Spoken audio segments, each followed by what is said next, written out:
Assalamualaikum warahmatullahi wabarakatuh. Di video kali ini, saya Hendy Senja Gumilar CGP Angkatan 11 Kota Bandung, akan menampilkan tugas demonstrasi kontekstual modul 1.4 tentang budaya positif, khususnya penerapan segitiga restitusi di sekolah. Segitiga restitusi adalah sebuah model atau pendekatan yang digunakan untuk membantu individu, terutama siswa, untuk belajar dari kesalahan mereka, yang berfokus pada pemulihan dan perbaikan karakter setelah seseorang melakukan kesalahan, alih-alih hanya memberikan hukuman.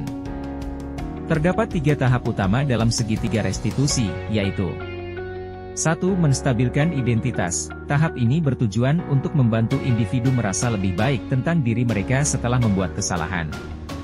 Seperti pertanyaan atau pernyataan berikut, berbuat salah itu manusiawi, semua orang pernah melakukan kesalahan. 2. Validasi tindakan yang salah.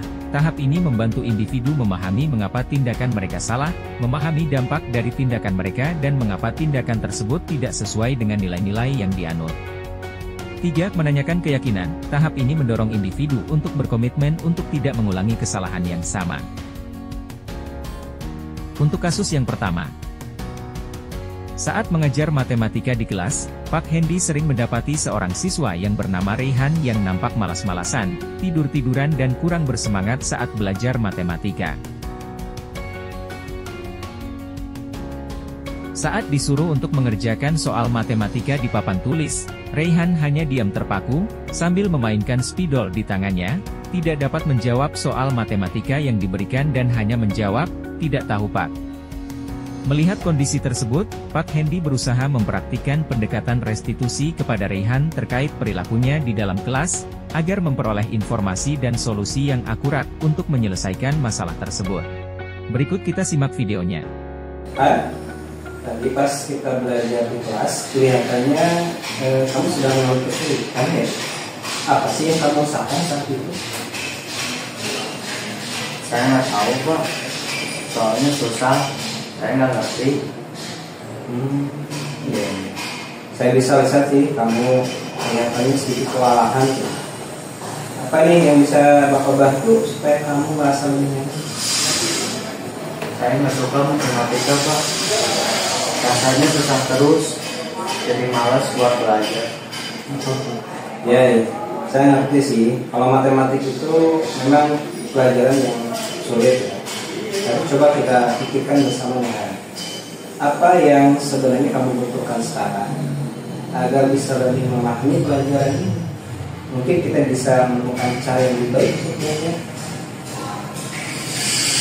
Mungkin kalau diajarin lebih pelan-pelan Pak. Tapi saya juga nggak tahu Pak. Saya takut salah terus.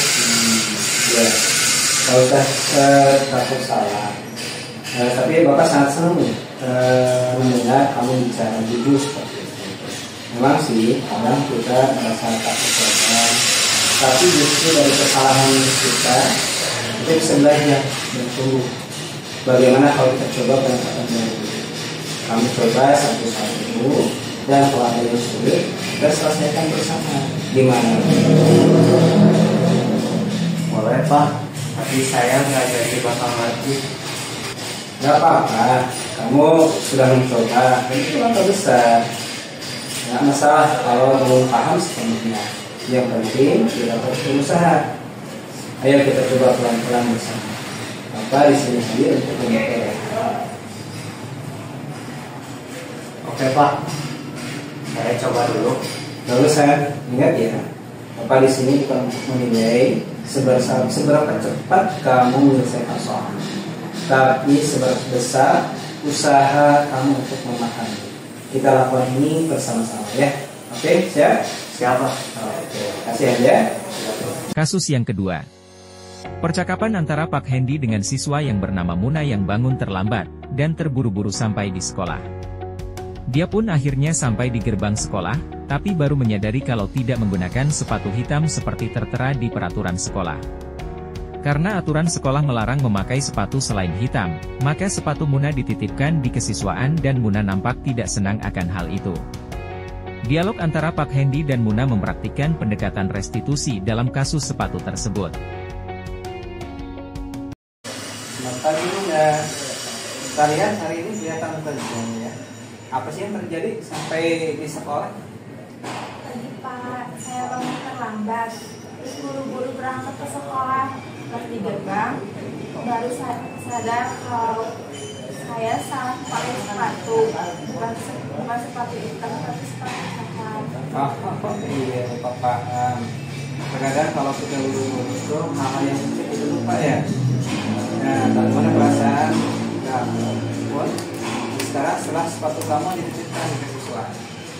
Saya merasa bersalah, Pak. Saya tahu peraturannya, tapi tetap saja saya salah. Sekarang saya nggak punya sepatu dan saya khawatir bakal kena hukum. Oke, terima kasih sudah jujur dengan perasaan Bapak ngerti bahwa ini bukan sesuatu yang kamu inginkan dan juga bukan sengaja ya. Nah, mari kita coba pahami apa yang bisa kita pelajari dari situasi ini. Menurut kenapa aturan sepatu hitam itu ada? Mungkin biar semua bisa berseragam dan rapi, supaya nggak ada yang beda sendiri. Betul sekali. Aturan itu membantu kita merasa menjadi bagian dari satu kesatuan, tanpa menjaga kesan bahwa sekolah juga rapi. Jadi apa yang bisa kita lakukan agar hal ini tidak terjadi? Mungkin karena harus lebih siapa bangun lebih pagi dan pastikan semua perlengkapan sekolah sudah benar sebelum berangkat. Itu deh yang bagus ya. Pasukan dan mencoba menemukan solusi sendiri. Nah sekarang bagaimana perasaan Muna dan sepatu coklatnya dititipkan di siswa? Apa Muna setuju bahwa itu adalah langkah yang tepat menurut peraturan sekolah? Ya Pak, setuju. Karena itu salah saya. Nah, sudah mendengar kamu ngerti ya, kesalahan adalah bagian dari belajar dan yang penting adalah bagaimana kita menanggapinya. Kalau kamu butuh bantuan, siapkan pagi kamu bisa bicara sama Bapak. Nanti kita cari solusi sama-sama. Terima kasih Pak, saya benar coba lebih baik lagi. Itulah semangat yang Bapak harapkan. Yang khawatir setiap hari adalah kesempatan baru untuk belajar dengan tenang. Saya percaya kamu bisa Muna ya. Semangat. Terima kasih sudah menonton video ini, semoga bermanfaat khususnya bagi saya sendiri, agar dapat menerapkan segitiga restitusi ini secara konsisten di sekolah. Guru penggerak, tergerak, bergerak, menggerakkan. Wassalamualaikum warahmatullahi wabarakatuh.